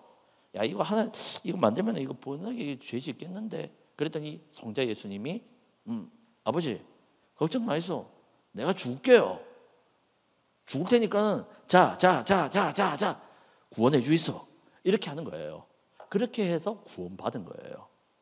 그러면은 우리들은 하나님 앞에서 나아가서 내가 구원받았는데 이렇게 할 수 있다 없다? 없다라는 거예요. 하나님께서 성자 예수님께서 성자 하나님께서 이미 창세 전부터 내가 누구를 위하여서 죽을 거라는 것을 이미 예정해 놓으신 거예요. 그래서 예수님의 이름에는 뭐라고 되어 있습니까? 그 뜻이 자기 백성을 자기들의 죄에서 건질 자. 남의 백성이 아니에요. 다른 나라 백성이 아니에요. 자기 백성이라는 거예요. 하나님이 선택해 놓으신 백성들을 그 죄에서 건져내는 거예요. 즉 예수님은 자기 백성들을 위해서 오셨어요. 누구를 위해서? 나를 위해서. 즉 하나님의 행위가 아니라 하나님의 계획과 예수 그리스도의 은혜 가운데 되어 있습니다. 자, 구속 계약, 이제 언약, 이제 이 부분이 있는데 사실 이제 이 은혜 계약 안에 있는 인간, 이 구속 부분은 우리 담임 목사님이 이야기하셨던 그 언약 책 보면은 이 부분이 잘 설교가 되어 있어요. 그래서 한 번 더 읽어보시고 또 설교 들어보시길 바랍니다. 제가 왜 이런 이야기 하느냐? 그냥 넘어가는 거죠. 이제 좀 빨리 넘어갈 거예요. 그래서 이야기하면은 결국에는 아까 첫 번째 결국에는 성경은 계약 언약의 책이다라는 거죠. 아까 우리가 뭐 했어요? 신론, 인간론. 하나님께서 인간을 만드셨다.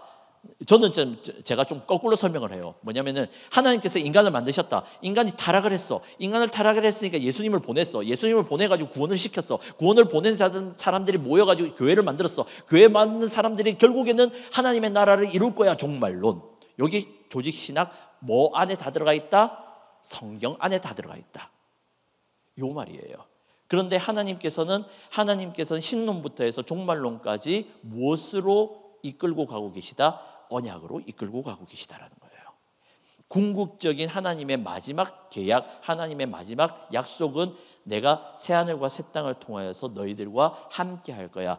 너희들이 과거에 잃어버렸던 에덴 동산, 창조 때 잃어버렸던 그 하나님과의 관계 다시 회복할 거야 라고 이야기하시는 그 약속이 바로 성경에 다 들어가 있다라는 거죠. 그래서 성경은 다르게 표현하자면 그냥 언약책이에요. 계약책이에요. 계약책. 그래서 어떤 분들은 이런 이야기를 해요. 그 계약책 들고 하나님 앞에 딱 나가, 하나님 이렇게 계약했잖아요. 보이소. 하나님 약속한 거 있잖아요. 주의소 이렇게 한다라고 하는데 그 계약 아니에요. 그 계약이 아니라 우리들을 구원으로 하나님의 마지막 우리는 지금 하나님하고 관계하고 있습니까? 없습니까? 있죠. 그런데 관계 못할 때도 있잖아요. 끊어졌다 붙었다 끊어졌다 붙었다. 무슨 뭐 라디오 주파수가 이게 이거 나올 것 같은데 이런 느낌으로 하나님하고 관계하고 있잖아. 하나님하고 그렇게 관계하고 있잖아요. 그런데 마지막 때에는 어떻게 되죠? 얼굴과 얼굴을 맞대어서 지금은 우리가 그 얼굴을 거울로 보는 것 같이 할지라도 그때에는 얼굴과 얼굴을 만나서 그분과 관계할 거라는 거예요. 인간의 구속, 94페이지 인간의 구속에 대한 계획은 하나님의 영원한 작정 속에 있다. 그렇죠. 작정 속에 있다고 성경에서 이야기합니다. 그 다음 페이지 95페이지 보게 되면 그리스도에게 있어서 이 계약은 성부와의 계약의 요구에 응하는 행위의 계약이고 이것을 그리스도는 완수하였다. 즉 뭐냐면은 예수님께서는 이 땅 가운데 오셔가지고 하나님의 말씀들, 하나님이 행하라는 것들은 다 행하셨어요.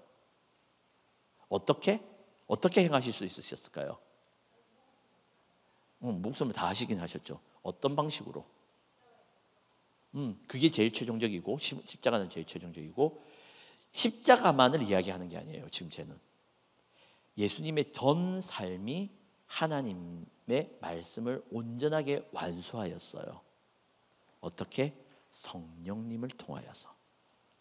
이게 요한복음을 관통하는 이야기입니다. 성령님을 통하여서 하나님과 성부 하나님과 성자 예수님이 계속해서 교통하는 이야기가 계속해서 나와요. 그렇게 교제해서 하셨기 때문에 그 말씀들을 다 이루실 수 있었어요. 중요한 거는 뭐냐면은 하나님께서 예수 그리스도를 부활시키셨을 때는 그냥 부활시키신 게 아니에요. 예수님이 신적 능력이 있어서 예수님도 하나님이잖아요. 하나님이라서 3일 됐으니까 이제 일어나 볼까? 그래가지고 일어나신 게 아니라라는 거예요. 하나님이 이렇게 세우셨어요. 사도행전에 보게 되면 사도행전 2장에 보게 되면 그 말씀 나오죠. 베드로가 설교하면서 너희가 죽였지만은 하나님께서 이렇게 세우셨다. 예수를. 그 말 뜻은 뭐냐면은 내가 이것까지 이야기를 해야 되나? 이거 지금 제가 교리반에서 이걸 이야기를 하는데 부활이라는 것은 죄 없다라는 것을 이야기를 해요. 즉 하나님께서 예수 그리스도를 부활시키신 것은 다른 뜻이 있는 게 아니라 예수는 내 말을 온전하게 순종했고 죄가 없다. 그래서 죄가 없다라는 것을 이야기하기 위해서 부활시키신 거예요. 그러면 우리가 궁극적으로 마지막 날에 부활되는 건 뭐예요? 예수님 때문에 부활되는 거예요. 그렇기 때문에 우리가 예수님의 부활을 기대하고 소망하고 간구해야 되고 부활을 찬양해야 되는 것은 그분께서 죄 없으셨다라는 것을 증명받는 것이 부활이었기 때문에 하나님 앞에서 성부 하나님 앞에서 증명받는 것이 부활이었기 때문에 우리 또한도 죄 없다라고 여기실 거야라고 믿고 나아가는 거예요. 그렇기 때문에 우리는 부활할 수가 있는 거예요. 그게 단순하게 육으로 부활하는 것이 아니라 육과 영이 다 부활하는 것, 전인적으로 다 부활하는 것, 하나님 예수 그리스도께서 부활하셨던 것처럼 부활하는 것, 그것이 바로 하나님께서 궁극적으로 우리들에게 은혜로 베푸시는 너는 죄 없다라고 이야기하시는 현상이라는 거예요. 그렇기 때문에 우리는 부활을 기대하고 사모해야 돼요. 그렇기 때문에 우리는 부활에 대해서 소망을 가져야 돼요. 그게 나중에 이제 종말론에 나와요. 네, 종말론에. 네, 이거 교리 시간에 이거 본래 다 이야기해야 되는 건데, 네, 오늘 여기에서 제가 썰을 다 풀고 있네요. 네, 네, 그렇죠. 네, 아닌 것처럼. 자, 이제 다시 책으로 돌아와서 이 계약은 성도의 은혜 계약이고 은혜 계약으로서 영원한 기초가 되지만 이 계약의 효능은 선택받은 자에게만 제한이 됩니다. 이 말 뜻은 뭐냐면은 예수님의 십자가에서 흘리신 피, 죄 사함의 피는 모든 인류를 구원하고도 남아요. 그 능력이 있어요. 하지만 누구에게만 적용된다? 예수를 믿는 자들, 자기 백성, 자기에게 선택된 백성들에게만 존재한다라는 거예요. 그래서 선택받은 자들은 구속을 받으며 이거는 단순하게 구속이라는 것은 이거를 이제 우리가 표현하기에 구속이라고 표현하는데 더 다르게 이야기하면 구원이에요. 구원이라는 것은 다른 게 아니라 너 죄 없어 이게 끝이 아니라 죄 없게 만들어가기 위한 성화까지도 구원이라는 거예요. 나중에 이제 구원론에서 또 한 이야기할게요. 그러면은 왜 우리들을 죄인 안 만들고 구원으로 구속하셔가지고 이끌어 가실까요? 마지막이에요. 영광의 상속자가 된다. 즉 하나님께서는 영광의 상속자로서 세우시기 위해서 그렇게 이끌어 가시는 거예요. 목사님은 자주 이 예화를 드십니다. 나보다 동생인 사람이 수원이 있다. 수원아, 내가 너를 삼성의 후계자로 만들어줄게. 너 그러니까 삼성전자 와가지고 10년간 고생해. 이야기하잖아요. 그럼 뭐죠? 내가 삼성의 후계자가 될 거니까 는 그 훈련 받는 거예요. 우리의 삶도 그렇다는 거예요. 그 삼성을 이어받기 위해서 열심히 훈련받고 배우고 또 이 고난 가운데 삶을 살아가는 거예요. 그렇기 때문에 우리의 죄된 것들을 벗어내고 날마다 거룩해지는 삶을 사는 거죠. 자, 조금 더 빨리 나볼게요. 자, 은혜 계약에서 보게 되면은 96페이지 보게 되면 은혜 계약에서 하나님과의 계약의 당사자들 이렇게 하면서 첫 번째 구속 계약에서의 제1 당사자는 성부 하나님이시고 제2 당사자는 성자 예수님이시다. 이거 1, 2번에 대한 이야기가 아까 제가 이야기했던 거예요. 성부 하나님께서 창조하실 때에 이 아들 죄 짓겠는데 제가 대신 십자가에서 피 흘릴게요. 그러니까 쟤들 구원해 주세요라고 하는 그 계약이라는 거예요. 큐티학교 해퍼분들 드림홀로 이동 부탁드립니다. 라고 되어 있습니다. 자, 97페이지에 보게 되면 택함 받은 죄인은 3번에 보게 되면 택함 받은 죄인은 하나님과 그의 모든 은혜로운 선물을 믿음으로 받아들이기로 한다. 네, 그렇습니다. 택함 받은 죄인들은 다 그 믿음으로써 그 구원들을 받게 되는 거예요. 98페이지에 보게 되면 이 은혜 계약은 현세적인 축복, 칭의, 하나님의 영을 주심, 끝없는 생명 속의 영화의 약속에 포함이 되어 있다. 네, 이렇게 되어 있습니다. 은혜 계약의 요구 한번 볼게요. 은혜 계약의 요구는 은혜 계약은 공로로 될 만한 어떤 행위를 요구하지 않는다. 맞죠? 공로로 된 어떤 행위를 요구하지 않습니다. 그래서 하나님 나라의 백성이 되는 것은 사람 노력이 아니라 성부 하나님의 선택으로 되는 것입니다. 그렇기 때문에 우리는 우리의 삶에서 믿음과 순종은 당연하게 성도로서의 삶에서 나와야 되는 거예요. 내가 믿음과 순종을 했기 때문에 하나님께 복받고 구원받는 게 아니라 구원받았으니까 당연히 믿어야 되는 것이고 당연히 순종이 되어야 되는 거예요. 그런데도 불순종하고 있고 안 믿어지고 있다는 것은 돌아봐야 된다는 거죠. 그렇기 때문에 예배가 우리의 절대적인 의로움이 될 수 없습니다. 내가 예배 잘 드렸다, 못 드렸다, 이거는 내 기준이고 하나님 기준이 될 수가 없다라는 거예요. 은혜 계약의 특성, 은혜로운 계약이다, 그리고 영원한 계약이다, 특수한 계약이다, 그리고 단일한 계약이다. 이렇게 보시면 되겠습니다. 그리고 뒤에 보게 되면 100페이지에 보게 되면 조건적인 동시에 무조건적인 계약이다, 유언적 계약이다 이렇게 되어 있습니다. 자, 제가 좀 쭉쭉쭉 빨리 넘어가고 있는데 사실 이제 뒷부분은 읽어보시면 되고 아까 제가 이야기했던 언약이라는 그 책을 읽어보시고 설교를 들어보시면 이 부분이 조금 자세하게 또 이렇게 상세하게 나와 있는 부분이라서 그 부분을 생각하시면 되고 우리가 가장 이제 마지막으로 이제 보셔야 되는 부분이 이제 이거 하나만 짚고 넘어가도록 할게요. 뭐냐면은 결국에는 인간은 하나님께서 하나님과 관계하기 위하여서 창조하셨다라는 거예요.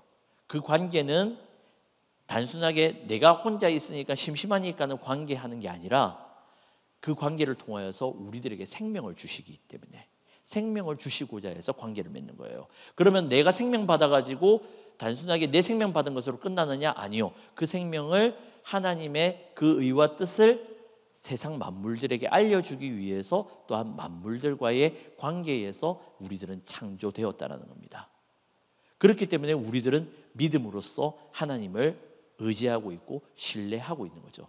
그런데 우리들은 그렇게 창조된 채로 쭉 살아가고 있습니까? 아니라는 거죠. 타락되었다는 거죠. 하나님하고의 관계에서 끊어졌고 만물하고의 관계에서도 끊어졌고 그리고 하나님에 대한 그 마지막 회복에 대한 소망까지도 끊어져 버렸다는 거죠. 그렇지만 하나님께서는 그냥 두시지 아니하시고 우리들을 어떻게 하십니까? 회복시키시고 구원하신다는 거죠. 무엇으로? 예수 그리스도의 십자가로 하나님하고의 관계를 회복시키시고 만물과의 관계를 회복시키시고 결국에는 종말적으로 우리가 하나님의 나라에 들어갈 그 소망 가운데서 회복시키신다는 겁니다. 마지막으로 요거를 이야기하고 마치려고 합니다. 결국은 인간은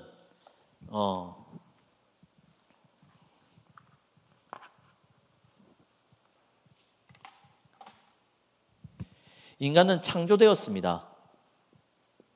하지만 타락했죠. 그런데 지금 우리는 이 타락 가운데 살고 있다라는 거예요. 이 타락 가운데. 그런데 이 타락 가운데 하나님께서 선택하셔서 회복시키셨어요. 그런데 우리는 타락 가운데서 살고 있었다 보니 타락이 전부이고 타락이 정상이라고 생각을 할 때가 너무나도 많다라는 겁니다. 오늘 우리가 배우는 인간론은 우리가 나는 본래부터 타락된 존재구나. 그렇기 때문에 나는 예수 그리스도가 필요하구나. 그렇기 때문에 나는 하나님의 선택함, 하나님의 부르심이 나는 절대적으로 필요한 존재구나. 이제 나를 부르셨으니 나는 하나님하고 떨어지지 말고 그렇게 관계를 끝까지 무엇으로 관계를? 예수 그리스도로 관계를 끝까지 유지해 와야 되겠구나. 하나님께서 나를 이끌어 가시는 것을 믿고 같이 함께 가는 겁니다. 지난번에도 이야기 드렸지만 우리들은 하나님께서 이끄신다고 해가지고 그냥 쭉 땡겨져 가지고 이끌리는 사람들이 아니에요. 하나님도 이끄시지만은 우리도 함께 동참해야 됩니다. 그게 하나님 이 땅 가운데서 광야의 교회 가운데서 생활하는 우리 성도들의 모습이라는 것입니다. 사랑하는 성도 여러분, 우리들은 타락한 존재입니다. 그러나 타락한 존재로서 두지 아니하시고 하나님은 회복시키셔서 이 땅 가운데 하나님의 존재를 드러내는 존재로서 삼으시고 그리고 이 땅 가운데서 하나님과의 관계 가운데서 생명을 누리고 살아가고 있습니다. 오늘 내가 그 끊어진 부분이 있다라면 다시 한 번 더 그리스도를 통하여서 회복시키시고 하나님의 나라를 꿈꾸시고 그렇게 하나님과 영원토록 생명을 누리시는 저와 여러분들 되시기를 예수 그리스도의 이름으로 소원합니다.